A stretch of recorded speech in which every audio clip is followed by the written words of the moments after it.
Just going to give it a couple minutes to see if everybody gets in. Feel free to type me a little message. I can't type, but that's okay. Pocket along. There we go.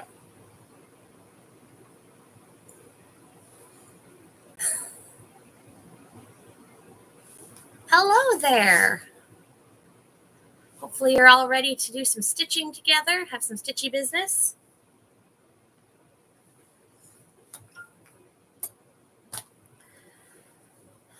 All right. Got my Diet Coke.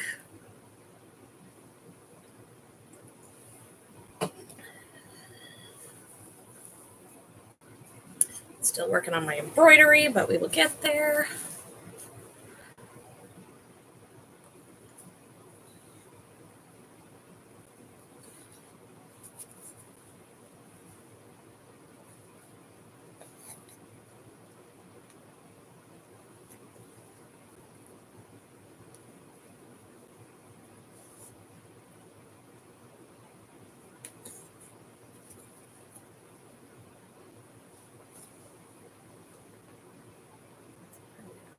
It's done.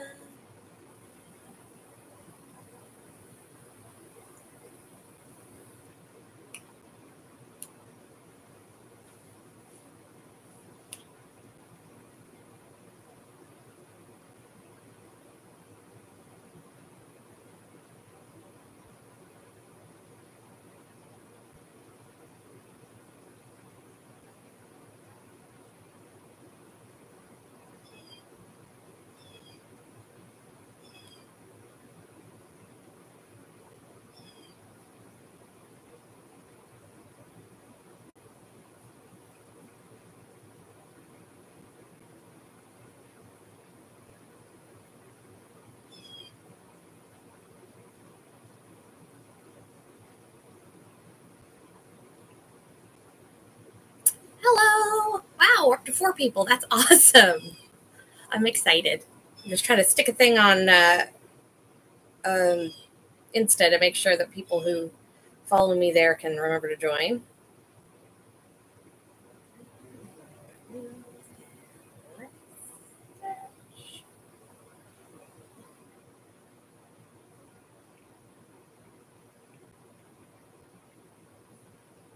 All right. All right. All right. All right. I'm just going to finish this off, and then we will get this show on the road. So, in the true spirit of my channel, oh, I meant to plug my actual microphone in so you guys could hear me better. Let's do that, shall we? Or not. Anyway, in the true interests of my channel, because this is how everything goes, I didn't get all the embroidery I had planned finished, but that's okay. I will make do, and we will get there. Hello, hello. All right. So pockets. Pockets are awesome. Everybody needs them. This dress has pockets. In the 18th century, people still needed pockets. And in order to keep them safe, they wanted them on the inside of their clothes. Hello, hello, hello. I'm so excited that there are people here.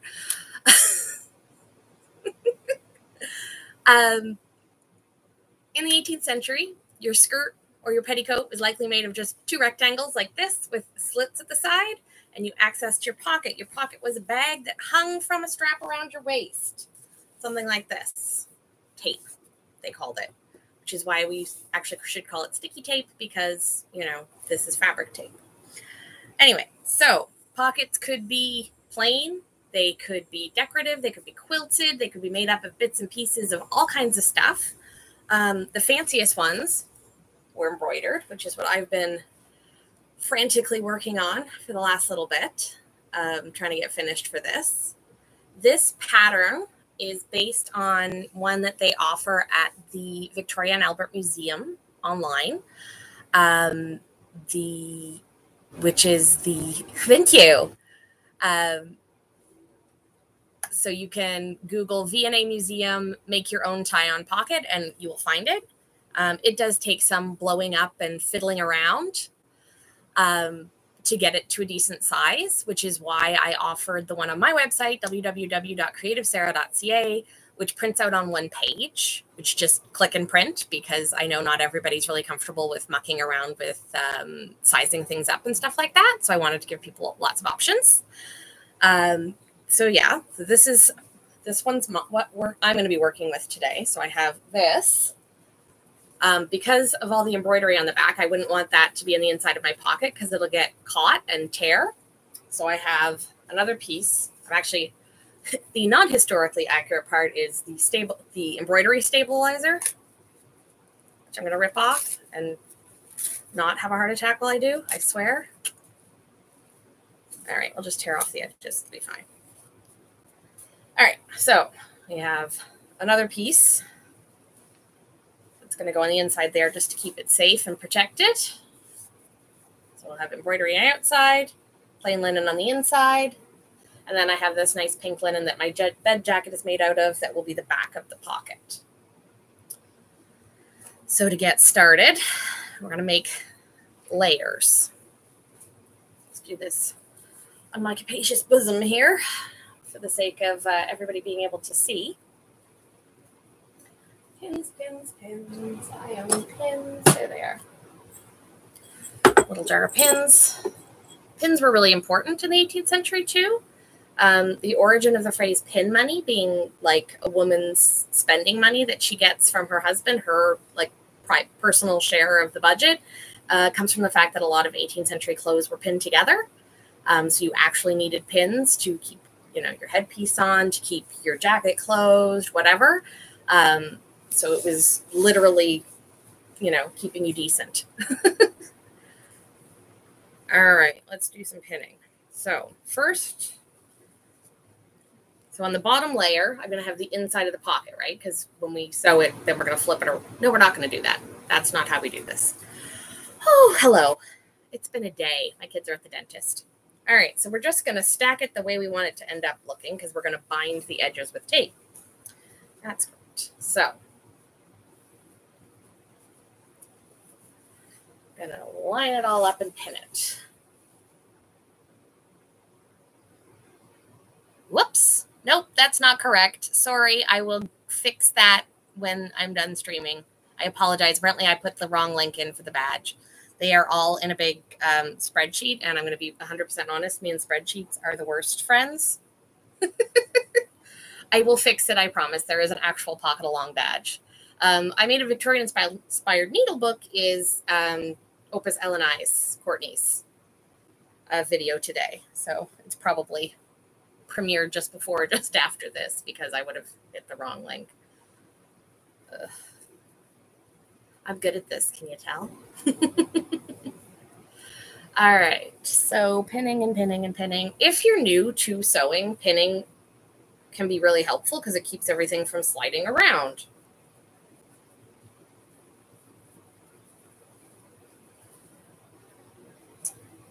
All right, so because I'm doing all linen, I have my linen thread. Hang on, I'm hiding an embroidery thread, so I have my linen thread, and because I'm using linen thread, excuse me, I like to have all these little bags that I keep all my sewing stuff in so that I can keep everything as organized as possible. We need beeswax.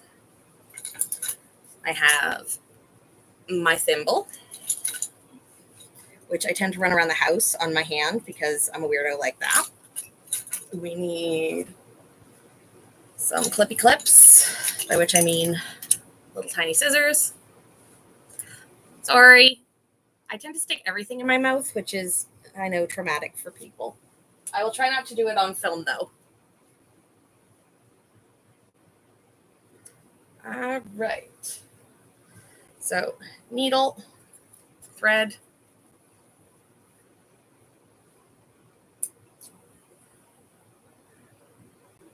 and away we go.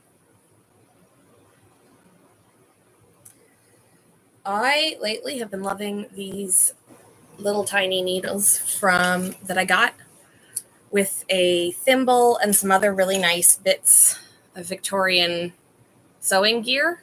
I think they're mother of pearl on the handle. Anyway, it also came with this adorable little needle book, Flora McDonald.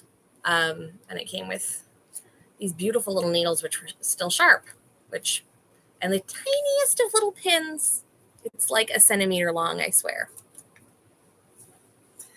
All right, so with everything pinned together, we can start actually sewing. I had actually outlined the whole thing in red when I was embroidering, so that's pretty much the line I'm going to follow. And I'm going to be doing, I should actually beeswax this.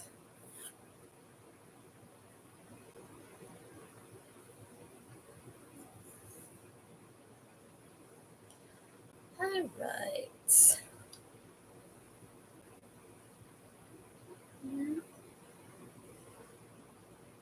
Come on. There we go.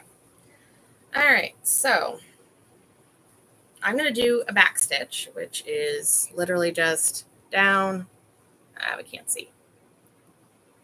Kind of sewing as though we're going backwards. So I'm doing this upside down because apparently I'm not paying attention. There we go.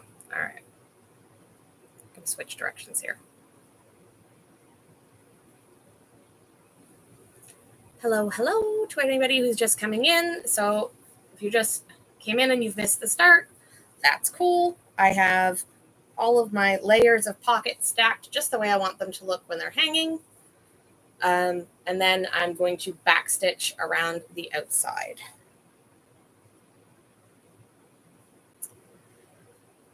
All right. So I hope you guys are all excited for Cozy. Got lots of fun content coming your way while we sew. You know, I had a whole list of things that in my head I was going to talk about. And now that I'm actually here, I can't remember any of them because I'm a genius like that. Should have written them down, but that's okay. I don't know if anybody's actually going to do this along with me, but that's cool.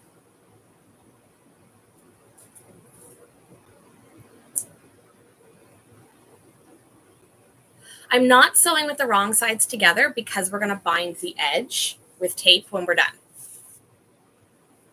So I'm just sewing them exactly the way I want them to end up when we're finished.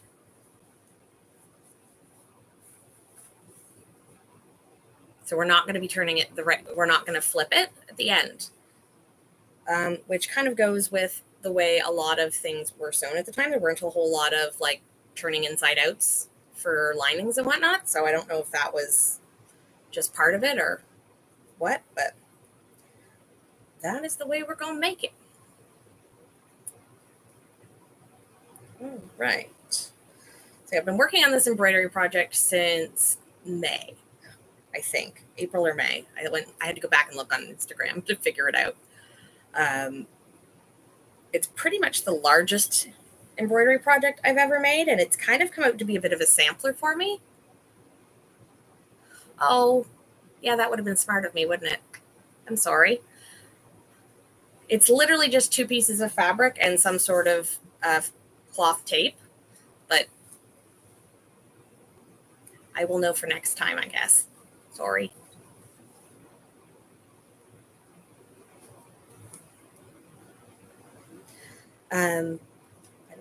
Oh, it's turned out to be a bit of a sampler because I learned as I was going the different stitches. So things like an outline stitch or a stem stitch and which one is which rhymes. But yeah.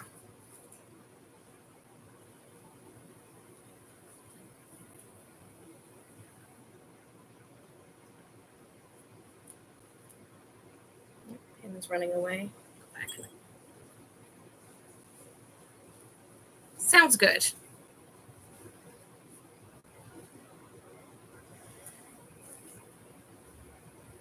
So when you first start hand sewing is literally my favorite because I can do it from my bed, which is where I am now. As opposed to sewing at the machine. Sorry, I kicked my thing, which means I have to get up. And once you get into kind of the habit of it, it does start to go along quite quickly, and you get a lot better at kind of judging how big your stitches ought to be. I mean, I'm not like 3 weft threads and 2 whatever threads. Awesome. What kind of thread did I use for the embroidery? Mostly cotton, like DMC, commonly available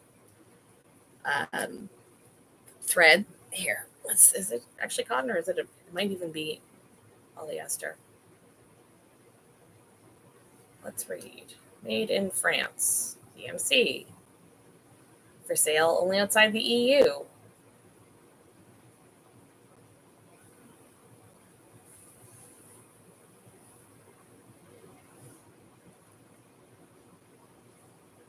Oh, wow, Susie.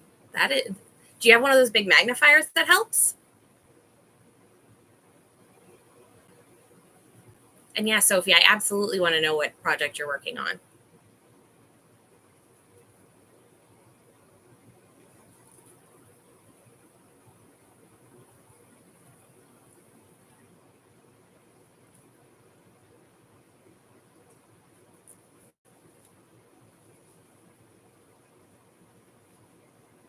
What did I just do? Oh, I pulled the pin out.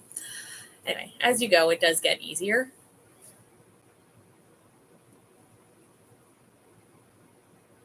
I mean, a lot of things are just muscle memory, right?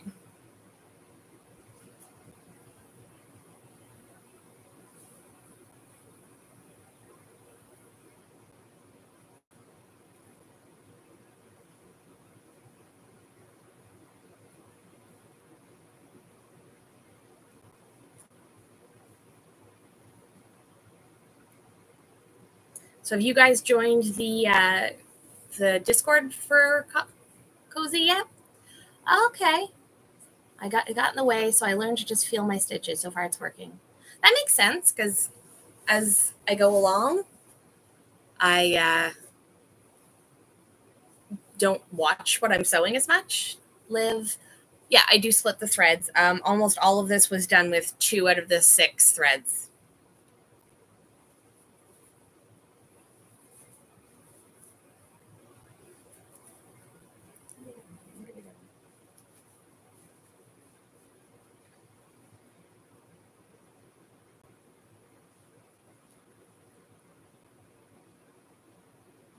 I'm working on a cosplay for the character Umi from the anime Love Live or Love Live. I don't know.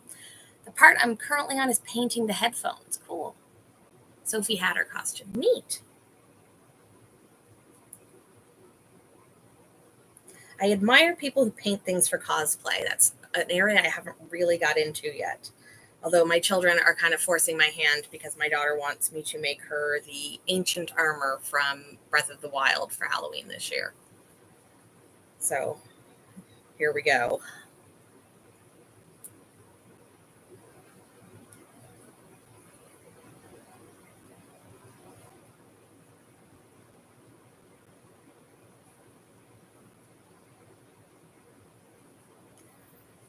All right.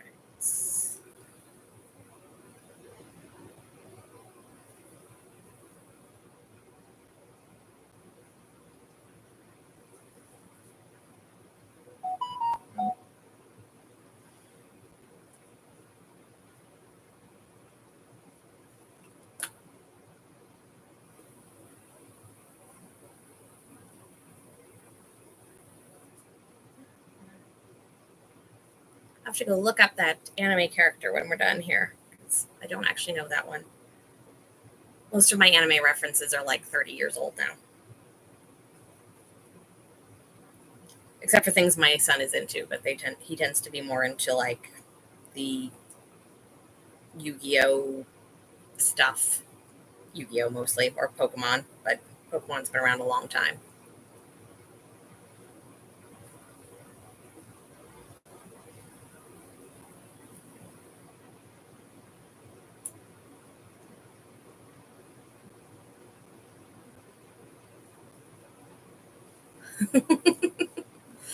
Yeah, I can imagine that would be a tricky find. Blue headphones with white stars on them. That's pretty specific, isn't it? What kind of paint do you use on headphones anyway?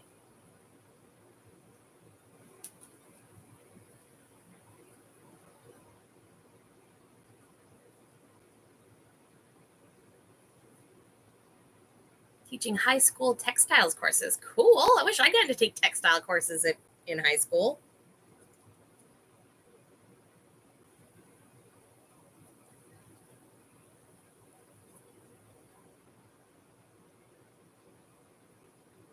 I mean, we did sewing in junior high, but it was my best friend's mom who taught it, so I didn't pay a whole lot of attention, unfortunately.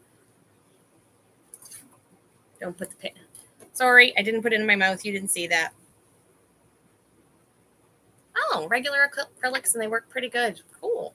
Do you need to use like a primer or something?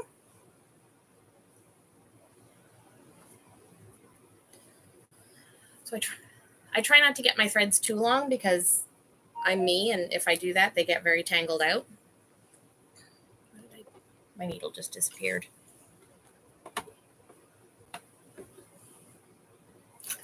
So am I the only one who does this on the regular, completely loses everything that they were working on? Where'd you go?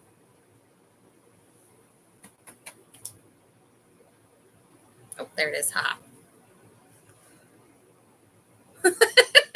I probably should use one. Yeah, I suppose it depends on how long you want the project to last for. If it's just for one day or whatever, or one con, then it's less important than if it's needs to last for longer than that. I can lose a pencil. Yes, I always put things in a smart place. My favorite is when I put them in my collar and then lose them, because then I go looking for them and people are like, they're right there. My biggest problem is I sew on my bed, so sometimes I find them the painful way, but not often.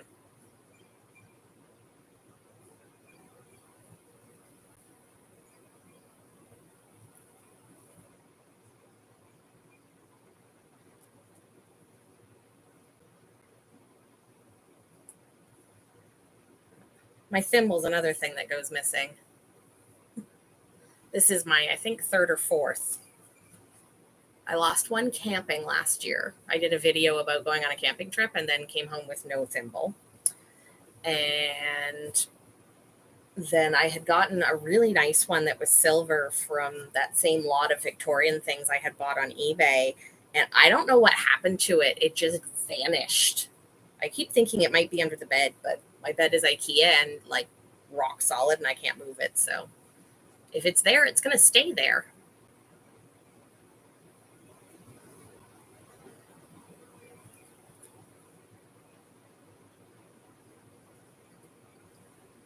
All right, so I'm about a quarter of the way around. Just back stitching away. And the nice part about this kind of back stitching is, again, because I'm planning to cover it up with a binding, I don't have to worry about what it looks like.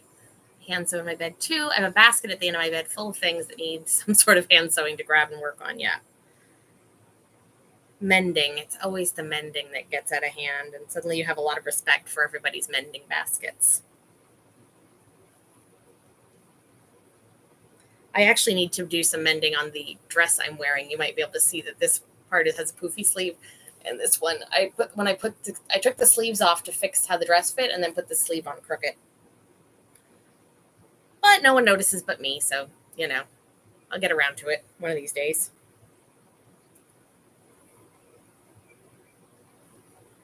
I didn't make the dress; I just refit it because I have weird proportions.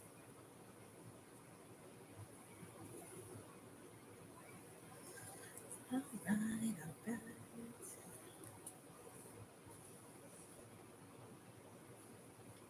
I gotta say, hand sewing in bed is also handy for trying to keep the snacking under control. It gives my hands something to do.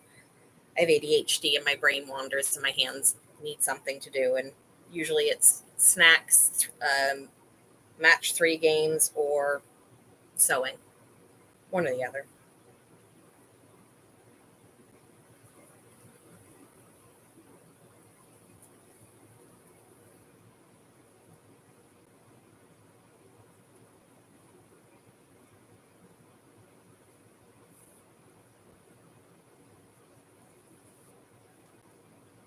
always neat to hear that other people do hand sewing, because sometimes it feels like you're the only one. People are like, why are you doing it that way? And you're like, I just like it. I just do.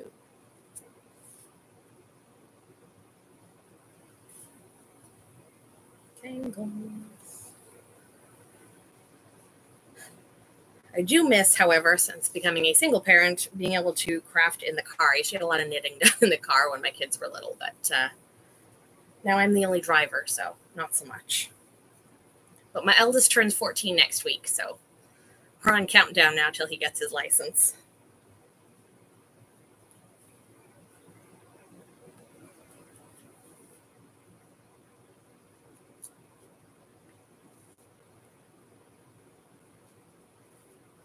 I also want to say thank you to all you guys for coming out, because I'm literally floored that there are people here. I was kind of expecting to just sit here and look at 0 people.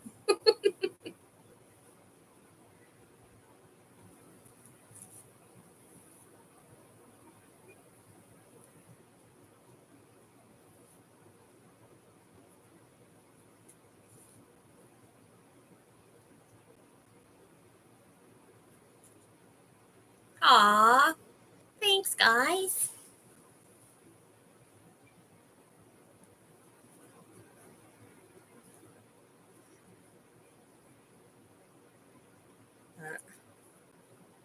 I know there was a whole lot of like Victorian propaganda about hand sewing being like meditative and blah, blah, blah and good for you, but it can actually be that too. It doesn't have to just be propaganda.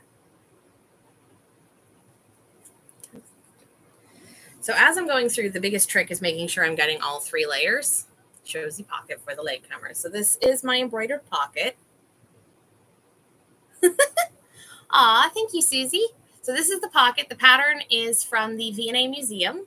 If you Google V&A Museum, trick question, what is propaganda? That's, I don't know. That's more, that is over my, I don't even know the correct turn of phrase to put there. That's way more than I'm getting into today. Anyway, V&A Museum, make your own tie-on pocket, and the embroidery pattern is there, but you do have to size it up to get it to a reasonable size. Answer, it is a British person taking a good hard look at something. True story, and I say that as a person with British citizenship.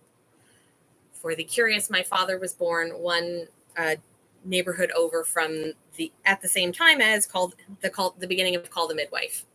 So I actually do have British citizenship, and we did not come from the kind of British citizenship that had money initially. My grandparents had stores and made money that way. Oh. Thank you for the pop. I didn't get the pun. A propaganda. Yeah. Thank you for the compliments. Embroidery is beautiful, but not quite finished. I was down to the wire, and it just didn't get done, but I will stitch it up here in a minute. I'm so excited for this weekend. It's going to be so much fun. Like, I've been looking at all the premiere listings coming out on YouTube.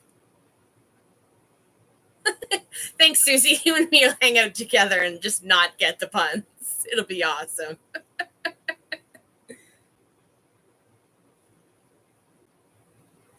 But yeah, I'm looking forward to all the videos happening. And I'm on a couple of different things.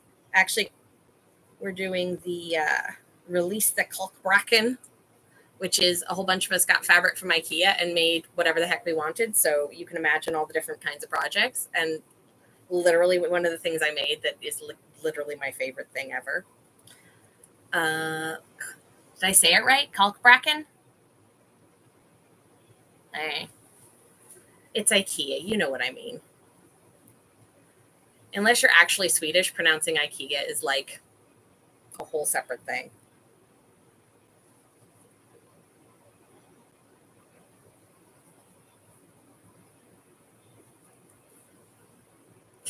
My project was cute. I was very proud of it.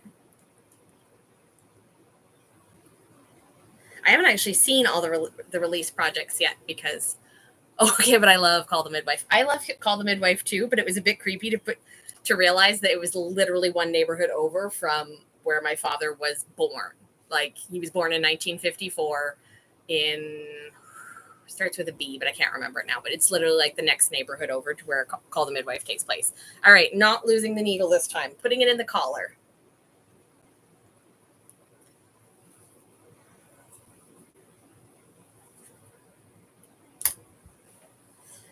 All right. I don't think there's any real rhyme or reason to putting wax on your thread before or after you put it in the needle. If there is, nobody's ever told me so. So, you know. Okay, I just snapped my thread, so, you know, I'm good at this.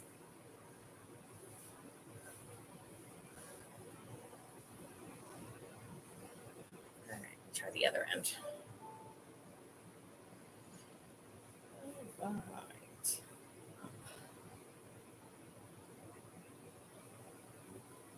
This weekend was just the weekend of the summer that was also the busiest. It is today my sister's birthday. It is the day she moves into her new house. It is the weekend that my camping trip from last year takes place, so I'm missing it this year. And a whole bunch of other stuff. It was just like everything that was going to happen was happening this weekend. So again, I'm super happy that Chisel came out. I have to say, is it Maya or Mia? I've never actually asked that question. My mom was a quilter and she taught me to cut the thread to thread the needle before cutting the thread off the reel and then wax the thread. Good to know. I'm glad somebody has some sort of official, you know, advice on it, because we all know that's not me. What was I going to say? Oh, I love Call the Midwife for the fashion.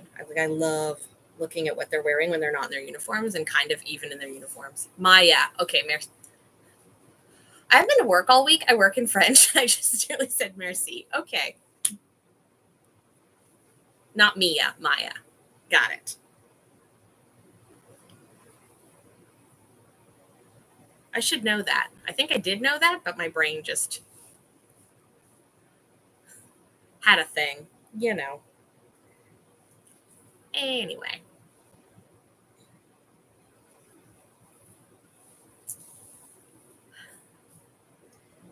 All right, I'm almost to the halfway mark. Stitching away.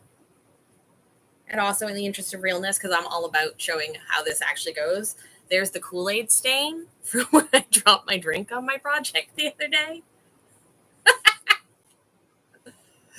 My brain had a thing. Yeah, that's like my permanent state of being. Every time somebody types something, you can watch me lose track of my train of thought.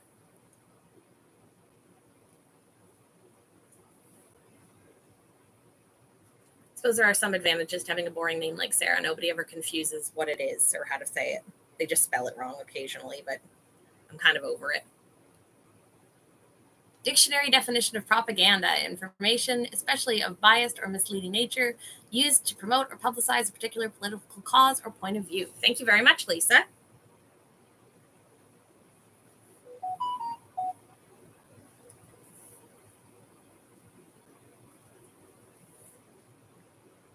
Backstitch, backstitch, backstitch. All around the bottom.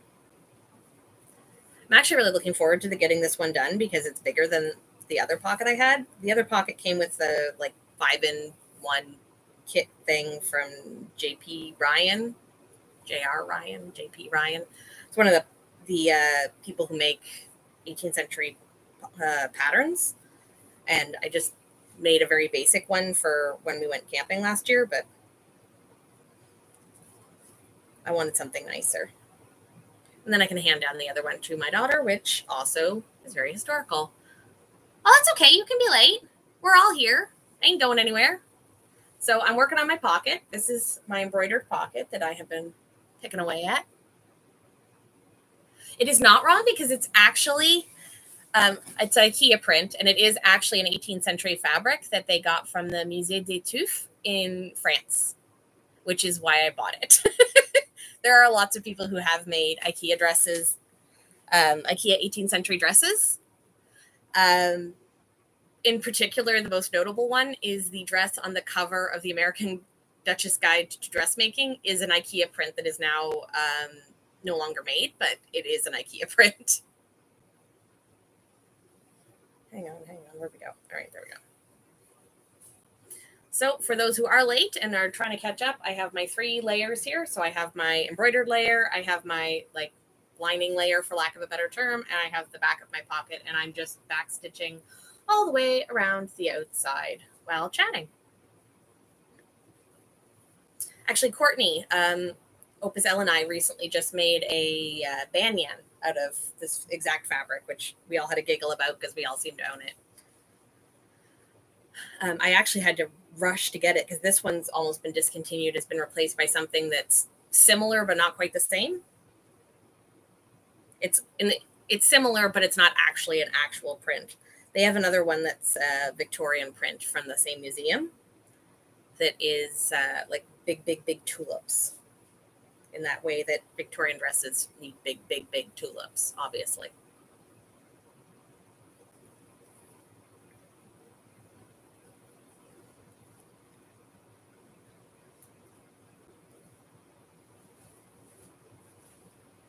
I also have my Diet Coke because I don't function without Diet Coke.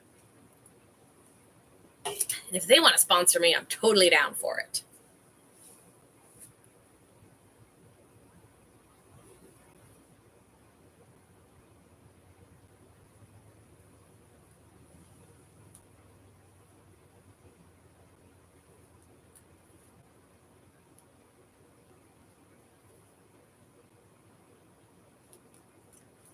All right, we are at the halfway mark. Woot.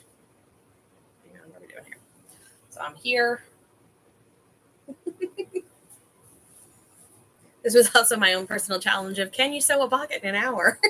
I don't know if I'm going to get the whole thing done, but I'll definitely get everybody kind of on the road. And as somebody else had suggested, maybe I will do another one in a week or so and finish it up. Oh, thank you, Bethany. Here, I'll show it again because I am quite proud of it. I mean, I wouldn't necessarily do it the same way if I did it again. I should have included some blue rather than the greens. Greens were actually really expensive dyes and were pretty rare, which was why everybody went crazy for the arsenic green dye in the... Yeah, no, definitely keep the cockatoo out of the dryer. That doesn't sound like a good idea at all. Green dyes were expensive because they had to dye them twice. They dyed them yellow and then dyed them blue. And most of those greens didn't come out very accurately. Like, it was hard to get a really nice green color up until about the mid-19th century. So that would have been after these kind of pockets fell out of fashion. So yeah, if I did it again, I'd probably do more blues and yellows than greens, but I'm still pretty happy with it.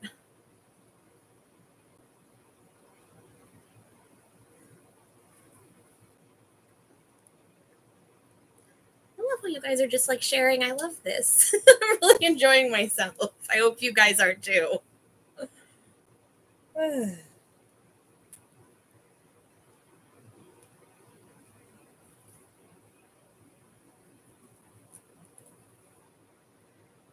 Wait. I got to put on my big Victorian dress that I made over the winter and take it out for a run this week too, filming the reveal for my Saturday video. So on Saturday, I have a video coming out about including kids in the making process. Because basically my daughter, who is 10, wanted her own 1860s dress. So I made her help me make it. Because I'm that mom. Wait, the bird tries to get... Apparently the bird tries to get in the dryer. I don't know, Susie. Just a crazy bird who wants to be in the dryer. It's all right. My dog has decided he owns my bed now. So every time I try to get him off the bed, he barks at me like I've kicked him out of his own home. Knowing what I know about birds seems likely. Absolutely. Birds are one of very few pets I find upsetting.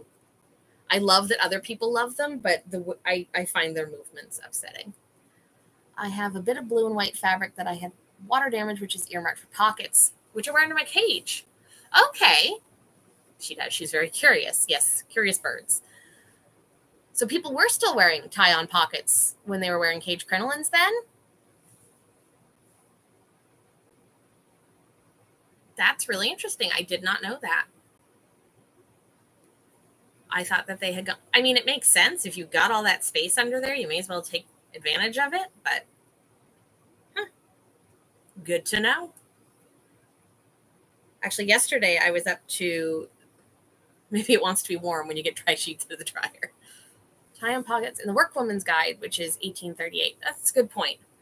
I was up to the Halifax Citadel yesterday, which I did not realize until I got there is frozen, like their year they have chosen as their year is 1869. So I was very intrigued. And actually, one of the next projects I want to actually finish that I started and tucked in a corner somewhere was a knitted Sontag. And one of the girls was wearing one. And I was like, I love it and I want it.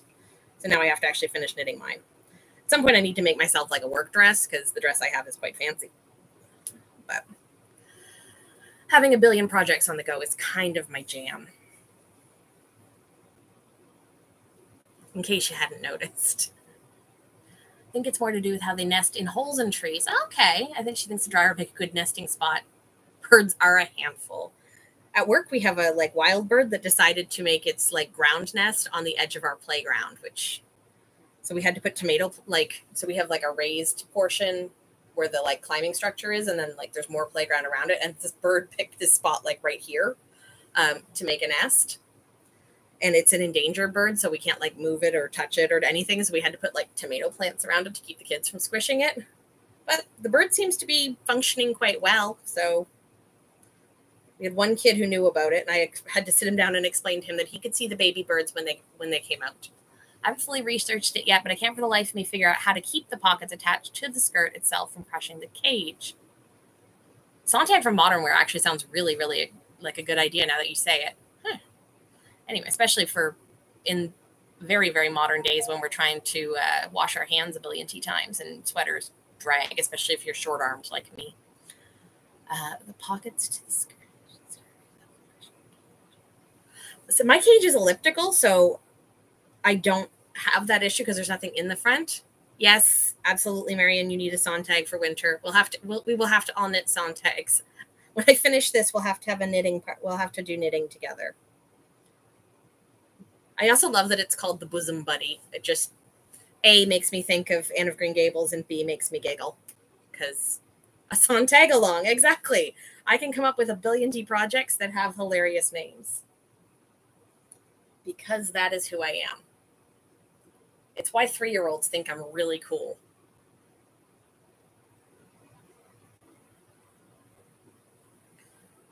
Of all the things I'm proud of, being able to thread a needle like that is definitely on the list.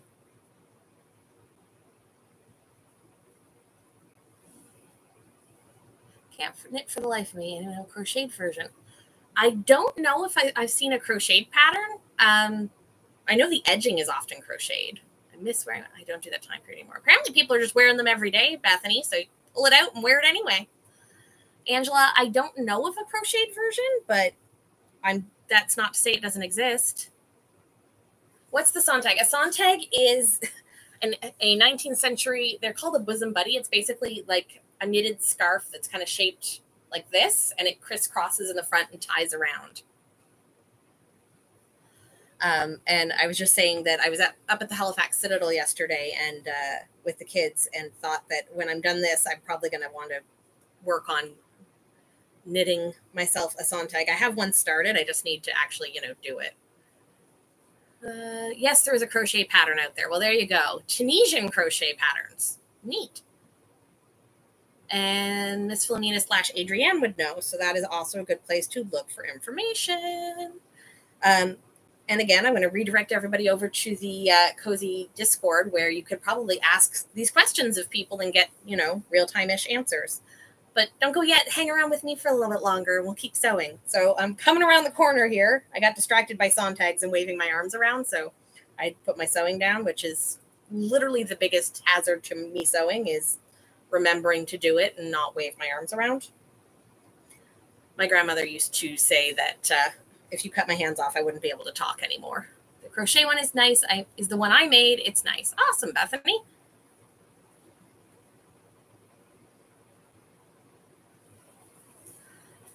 This is so exciting.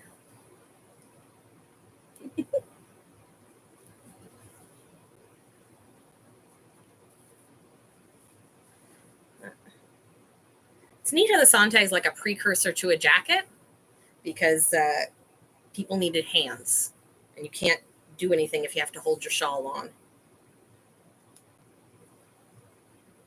Well, you can do things. You just can't do as many things.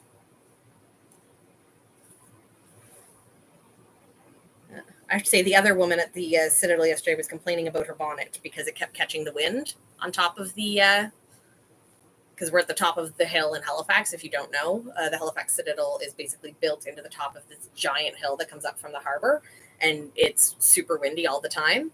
So, yeah, she was complaining about her bonnet because every time the wind caught it, it flew off. I often use a shawl that I knot at the small of my back. Yeah, it's the same idea, just I also like the way when I had younger children, I used to look a lot into there's a long history of carrying children in shawls, so using them as baby carriers and wraps that we kind of lost as industrialization hit. So that was something very interesting to look into too. Shawls, they were very useful.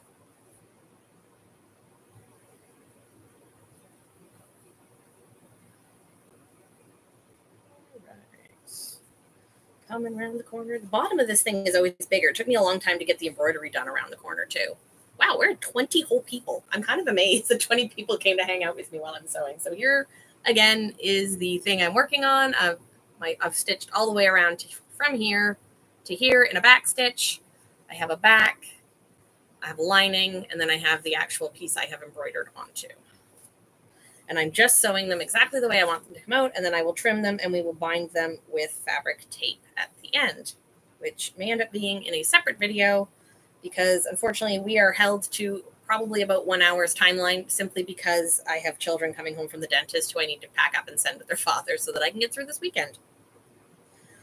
I really wish I had my sewing supplies with me. It would be nice to try to race you. I agree. You would probably win. I'm fast, but I'm not that fast.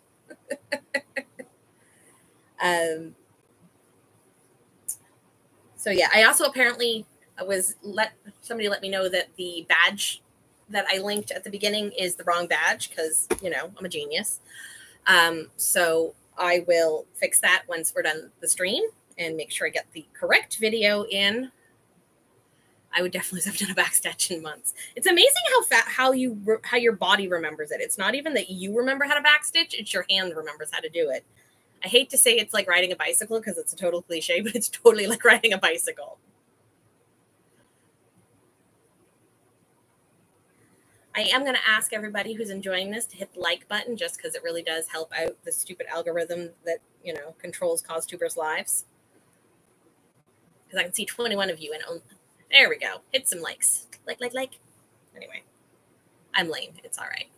Trust me, I'm a 13-year-old who's almost 14. He lets me know all the time I'm lame.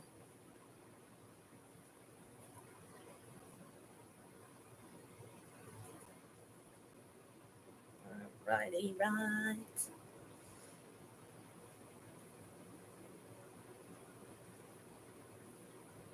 It was actually funny how sometimes different pieces of information come together. I was at the Citadel and they were talking about how the Pipers' uniforms are trimmed in green because the green was more expensive than the red that everybody else was trimmed in.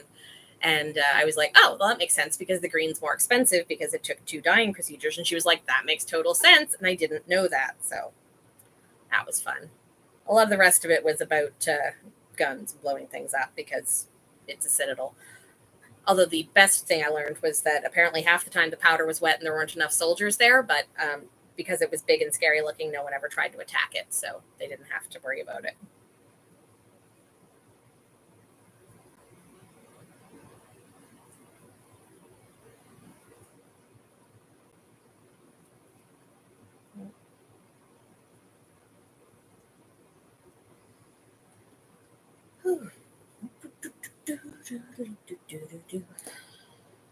Right. I have a special tiny little garbage can that lives off to the side here where I put my threads. Linen thread. This is, of course, the infamous one from Burnley and Trowbridge because they're kind of nice there. They're also kind of fantastic customer service-wise. I've had to talk to them a couple times about random things, and they've been really good. So I don't want to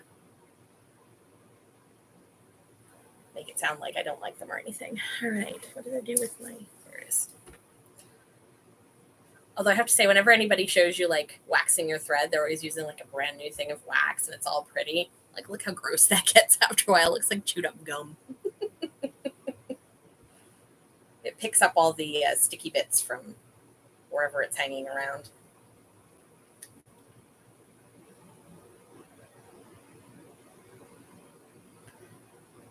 I've also managed to... Oh, yeah, my wax is grody. I've also managed to poke my finger, and it's bleeding a little bit because, you know, talent. But I am 3/4 of the way around. I'm in the final home stretch here, folks.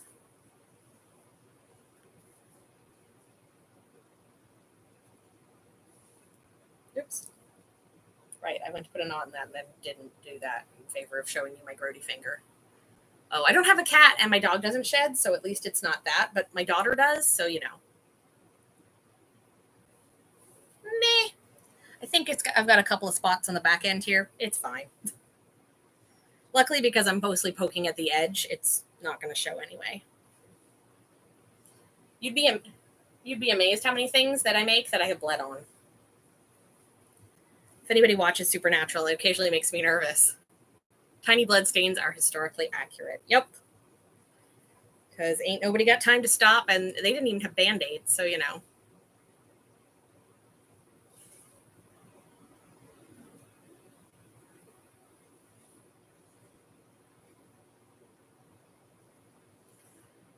Also, I don't know if somebody already... How do you plan out the design again?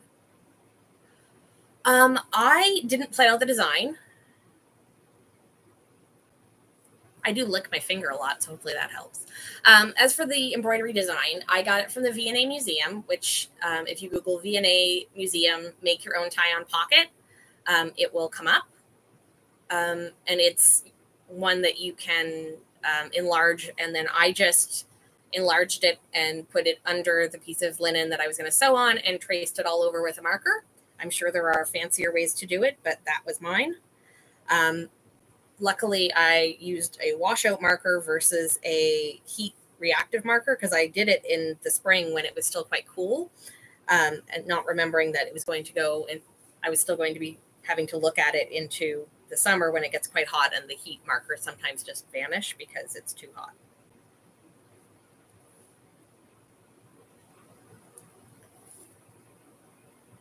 On the fabric. Yes. Oh, on the fabric. Okay. Let's see. Neat. I don't want to like wave my own blood around because I know some people, it makes some people very, very squeamish, but thank you for that tip, Liv. A couple of small strips of muslin in a sewing box that go to events with me. Yeah, in case sometimes when you stab it, it's a lot of bleeding, and I don't keep strips of muslin around, but I have definitely grabbed scraps off the floor to bandage myself up with. Did they have to be embroidered? No, plain ones existed. Quilted ones existed. Basically, because they weren't shown, especially for people who were more working class, any scraps of fabric. Fabric was really the most expensive part of any project. I'm going to try to not wave my hands around and keep sewing. So whatever fabric they have. So a lot of people would keep bits and pieces of fabric and like basically patchwork them together to make a pocket, or they would just use scrap fabric from whatever article of clothing they were already making. Yeah, they could be made literally out of anything. And as always, I always like to point out that this is of course, tie-on pockets are the origin of the Lucy Locket rhyme, which I'm sure everybody who's sitting here watching me sew one probably knows, but Lucy Locket lost her pocket, Kitty Fisher found it. Nothing in it, nothing on it, only ribbon round it. Because that was how her pocket was made. It had come untied and fallen out. I know, right? All that embroidery not to show, but for people who had fancy lives, everything was fancy and embroidered, right? So from the V&A original that this is taken from is actually part of a pair where I can't tell if they've started doing the embroidery in red or if they've done just inked it out. Modern day, we can pretend it's a purse and show it. Also, modern day, you can just whip it out of your skirt and show it. Look what I made! Because, you know, I'm totally modest, you can tell. Between the pockets and the undergarments. And again, you wanted to keep it there because it meant it was closer to your body and safe. They have one which is incomplete. Yeah, it's they seem to have two. One's completely drawn out and the other one's incomplete. But or maybe that's just me misunderstanding what's on the website. Been known to happen. All right, we are in the final stretch here.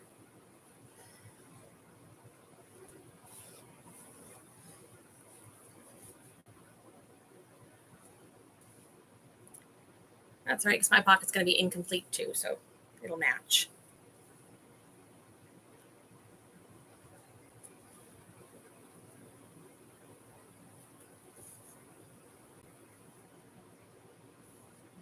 And again, having things hanging from your waist also, yeah, I will absolutely be binding a slit. You can kind of see down the middle of the embroidery where the slit will go.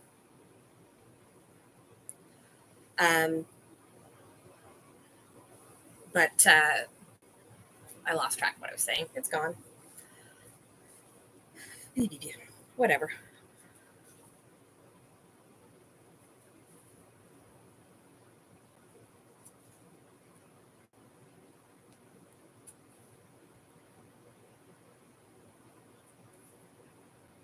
Alrighty, Roo, we're almost there. Almost there. Am I the only one who just sits and sings to themselves all day long? Again, I work with kids, so I get away with things that would be weird in other cultures, other workplaces or lifestyle choices, something. I don't know. I need to stop talking. Apparently my mouth is having a thing. All right. Come on. I swear this is always the worst part of any project, the last inch of hand sewing, because you're like, I can see the end. It's almost there. Why are we not there yet?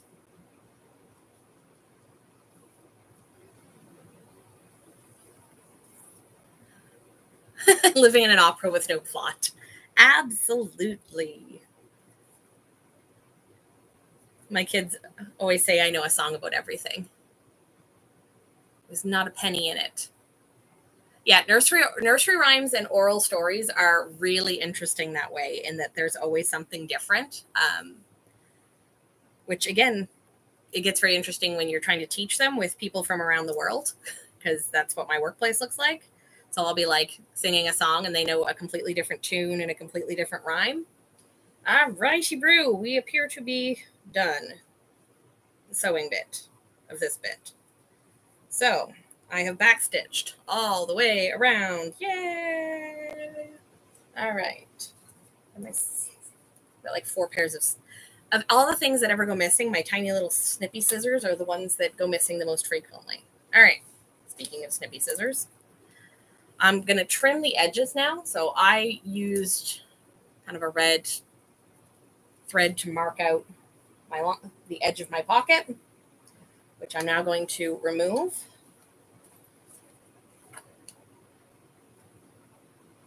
There we go. If I can. Oh, thank you, Marion. I'm working hard at it. Try.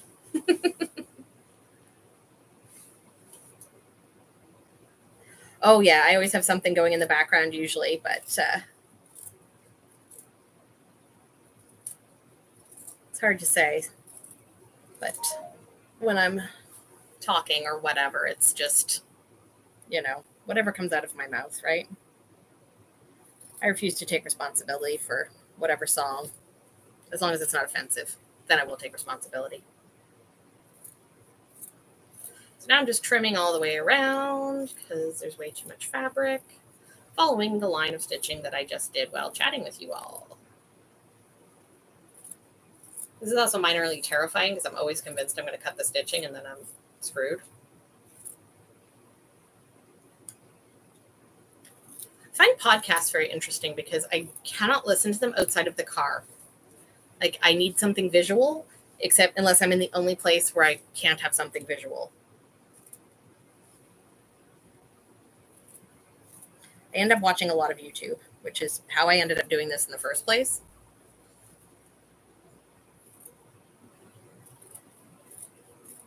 Trimming.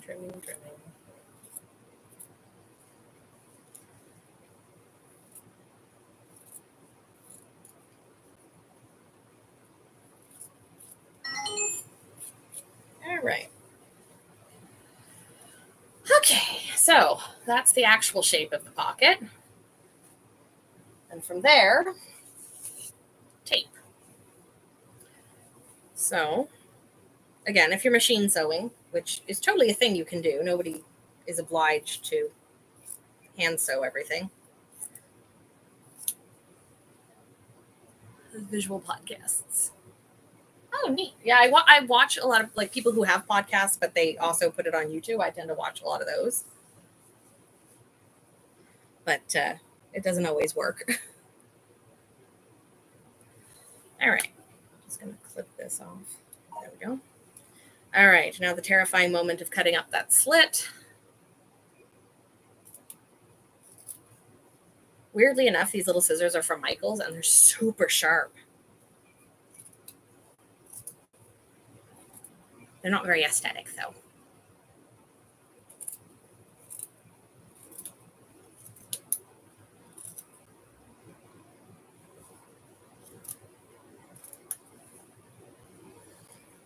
All right. Get over there.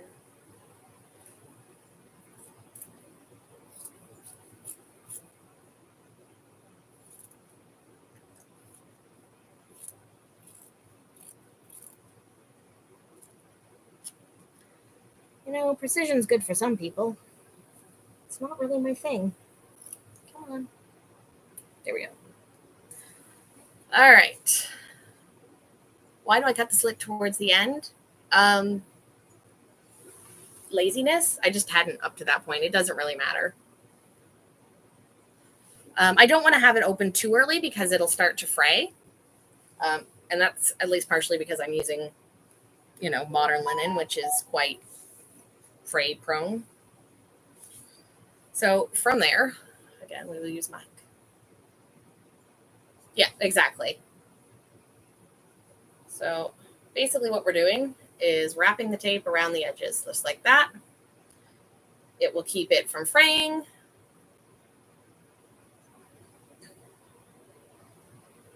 Yep, all those things are true. I could have got it. I just didn't.